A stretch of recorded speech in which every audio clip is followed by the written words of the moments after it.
नमस्कार शेतकरी भावांनो. सध्या शेतीमध्ये तुरीचं पीक उभं आहे.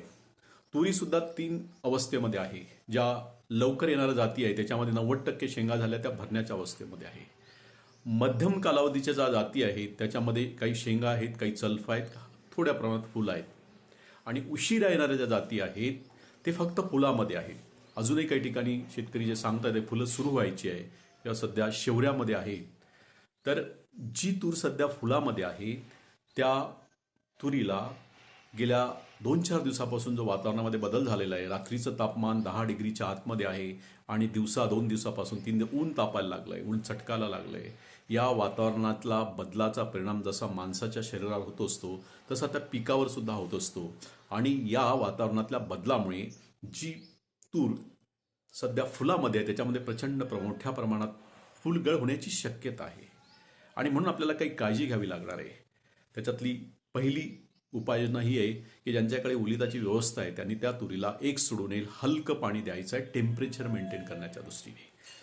दुसरं, आपल्याला त्या तुरीवर 2% DAP किंवा 2% युरियाची फवारणी घ्यावी लागेल. रेडीमेड द्रावण नॅनो युरिया, नॅनो DAP मार्केटमध्ये उपलब्ध आहे किंवा आपल्या घरी युरिया आणि DAP असेल त्याचं सुद्धा द्रावण तयार करून आपण त्याची फवारणी सुद्धा घेऊ शकता. तिसरी गोष्ट, नॅफ्थॅलिक ॲसिटिक ॲसिड म्हणजे मार्केटमध्ये त्या नावाने मिळणार म्हणजे प्रचलित असलेलं प्लॅनोफिक्स किंवा इतरही कंपनीचं नॅफ्थॅलिक ॲसिटिक ॲसिड याची 1 लिटरला 0.5 म्हणजे साधारणतः 15 लिटरला 5 ते 7-8 मिलीपर्यंत आपल्याला फवारणी त्याच्यावर घ्यावी लागेल. त्यांनी काही प्रमाणात गळ आपल्याला कमी करता येईल. आणि चौथा इलाज म्हणजे रात्री शेतामध्ये धूप करणे, कुटार जाळून हळूहळू रात्रभर धूर करत राहणे, त्यांनी टेम्परेचर मेंटेन करण्याकरता मदत होईल. अशी उपाययोजना आपण जर केली तर ज्यांची तूर फुल म्हणजे फुलामध्ये आहे त्या लोकांना त्याचा फायदा होऊ शकतो. द्रावण किंवा इतरही काही आपल्याला तांत्रिक माहिती असल्यास निसंकोच मला फोन करा, माझ्याशी चर्चा करा, प्रत्यक्ष भेटा.